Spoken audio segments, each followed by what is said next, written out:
எல்லாருக்கும் வணக்கங்க. நவராத்திரியின் 2வது நாளான இன்னைக்கு நம்ம பிரம்மச்சாரிணி அம்மாவ பத்தி தான் பார்க்க போறோம். பார்வதி தேவியின் வடிவமான பிரம்மச்சாரிணி மலைகளின் ராஜாவான ஹிமாவத்க்கு மகளாக பொறக்குறாங்க.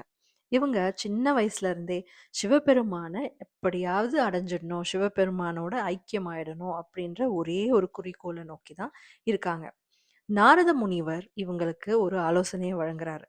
அதாவது கடும் தவத்தை மேற்கொண்டா நீங்க சிவபெருமான அடையலான்னு. அதன்படி இவங்க பிரம்மச்சாரிணியாக இருந்து 3000 வருஷமாக கடுமையான வெயில், மழை எதையுமே பொருட்படுத்தாம இலைகள், தழைகள், பழங்களை மட்டுமே உட்கொண்டு அவ்வளோ தன்னை தானே வருத்திக்கிட்டு அவ்வளோ ஒரு தவத்தை மேற்கொள்றாங்க. கடுமையான தவம், அவ்வளோ டெடிகேஷன் டுவர்ட்ஸ் அந்த லவ், அந்த அந்த ஒரு அஃபெக்ஷன் சிவபெருமான் மேல வச்சிருக்க அந்த லவ். அதனால அவங்க அவ்வளோ கடுமையான தவத்தை மேற்கொள்றாங்க. இதை பார்த்த பிரம்மதேவரே இறங்கி வந்து ஒரு வரத்தை கொடுக்குறார்.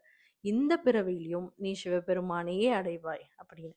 அதுக்கப்புறமா சிவபெருமானும் இவங்களோட தவத்தை பார்த்து அப்படியே உருகி அவர் அவங்க இந்த பிரம்மச்சாரிணியான பார்வதியோட இணையறாங்க. இதுதான் நம்ம 2வது நாளான நவராத்திரி இன்னைக்கு வந்து பிரம்மச்சாரிணி அவங்கள வழிபடுறோம்.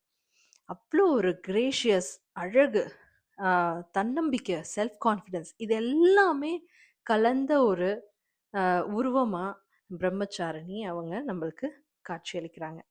இந்த வீடியோ பார்த்துட்டு இருக்க எல்லாருக்குமே அதே மாதிரி செல்ஃப் கான்ஃபிடென்ஸும், அதே மாதிரி love towards, passion towards what you are doing அதெல்லாமே வந்து நடக்கணும், நல்லபடியாகவே நடக்கணும்னு வேண்டிக்கிட்டு நாளைக்கு இன்னொரு வீடியோவில் உங்களை மீட் பண்ணுறேன். தேங்க்யூ.